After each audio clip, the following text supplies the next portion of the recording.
Hey guys, what's happening? Thanks for tuning in and watching and coming back. All the stuff I always say. I do appreciate it. Thank you very much and hope you're having a super awesome day wherever you may be. Now, in this video, I'm going to talk with my hands because I always have my hands going. I noticed that I was watching my vlog. I posted a vlog recently from Seattle. Let's see, that corner. And I noticed I'm walking down the street and I'm holding the gorilla pod with my right hand, and I'm walking and I'm talking with my left hand, or either way. Anyway, I talk with my hands a lot. But in this case, in this video, I should say, I wanted to walk through a landscape workflow. So I put a photo recently on my community tab here on YouTube. So if you're on my face is itching. Okay. On my YouTube channel, it says across the top, home, and then videos, and then playlists, and then community. And community is, I'll post photos there sometimes and say, hey, I took this, I'm out shooting, hope you're out shooting, or whatever, Sometimes I'll post photos and say, hey, I just edited this, would you like to see a video? And that's what I did with the photo I'm about to show you. So a number of you said, yeah, I'd like to see a video about this, and got a number of thumbs up, that sort of thing. So I'm going to take that as a, yeah, man, let's do it. So let's do it. Okay, so let's just hop into Luminar, and here we are. Now I'm in Luminar 3 at my library. You can see all that on the right-hand side. I'm currently holding down the preview button because this is the original photo. Now this is Moraine Lake in the Banff National Park up in the Canadian Rockies. Absolutely stunning location. And we went a couple of years ago, and it was the summer. But anyway, I was there for sunset, and it wasn't an amazing sunset, but there were nice clouds. There was nice movement. And I'd seen a lot of pictures taken here over the years, and I'd been here and stood here a number of times in my past without a camera. It was before I really got into photography. So I was super eager to get some cool shots.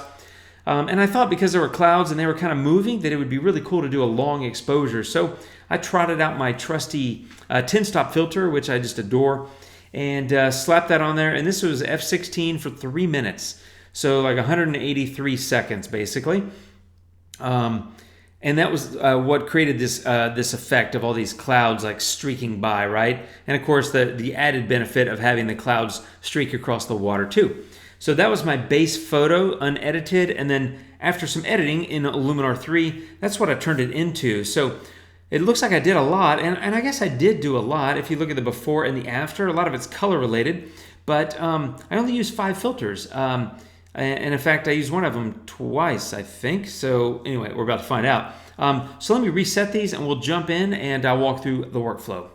Okay, so here we are. This is with the raw develop filter. So there's the base photo with no edits on raw develop. And here it is after raw develop. And so as you probably know, I can't reset or turn off raw develop. It's just on. So it's on. Okay, so here we are. A tiny bit of temperature and tint, which I pretty much do on every photo, especially sunset photos. I want to err a little bit on the, a little bit of warmth and a little bit of that tint to the right, that kind of pink. I just like it. There's no reason other than, to me, mentally, it goes well. That color is kind of a sunset color, the pink, so I sort of err in that direction. A tiny bit of contrast. I did take down the highlights pretty significantly, 74. So there's the before, and you're looking at a raw file, and it might look as though, God, it's kind of blown out. God, Jim, it could have been a good shot. Too bad it didn't work out. But when you pull down the highlights, you can see that I got it all back, and so that's the beautiful thing about raw files, right? It might look like it's not going to work, and then you get in here and play around, and hey, it works, right? And a tiny bit of shadows and a tiny bit of clarity. Okay, next up was the tone filter. Let me turn that on, and that did a big thing, and that was really just smart tone and a tiny bit of contrast. Smart tone, if you haven't used it, I talk about it all the time. You're probably sick of hearing about it if you watch my videos. But it's one of the best filters in Luminar. It's freaking amazing. And in particular, Smart Tone is amazing. So it does a very smart job of toning. I dragged it to the right to brighten the photo because if you look at it, it was pretty dark. Now it's pretty bright, right? And that's what Smart Tone does if you drag it to the right.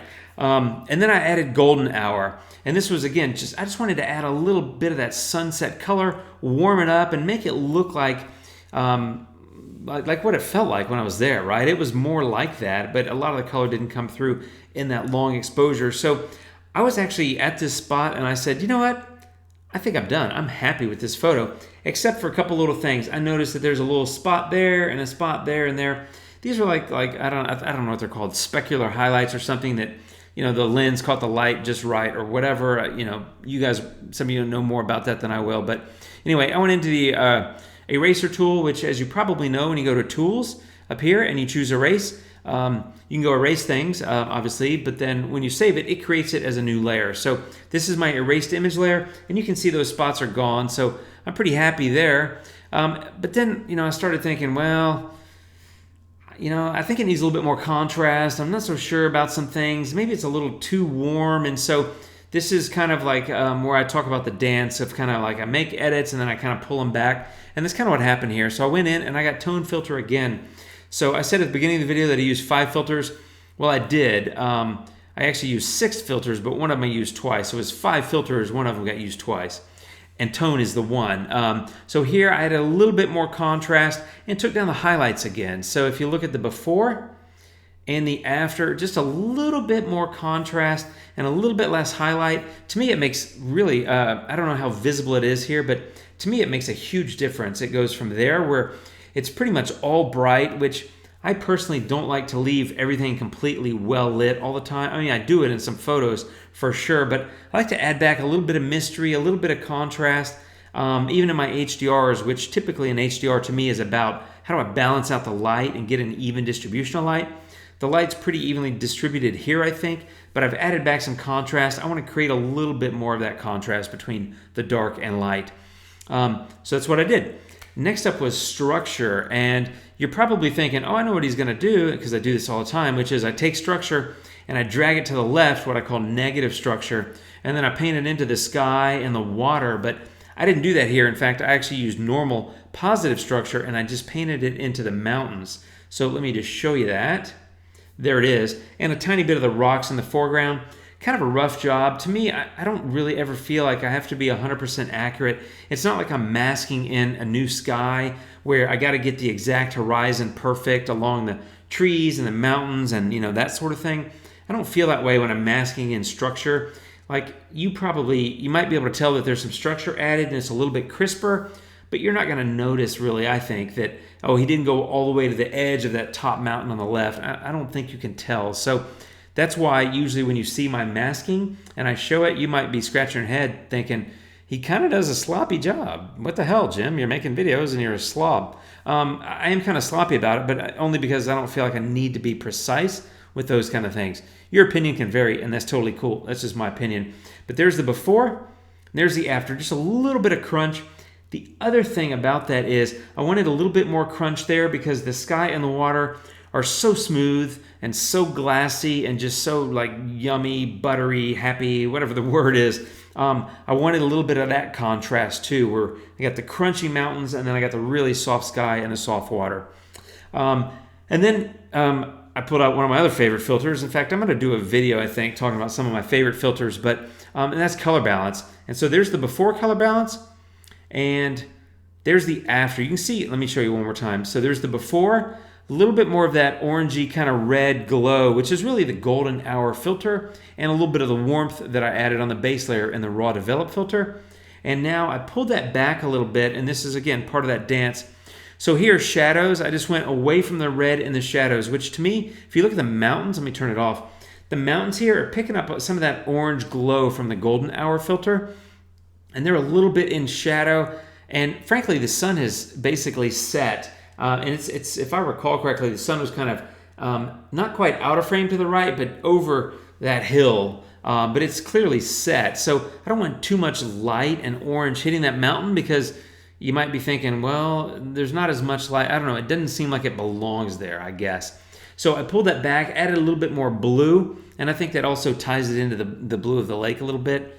This is me just talking. Maybe you don't care, and that's okay. The midtones. I went a little bit negative on the cyan, in other words, away from the red, same as with the shadows.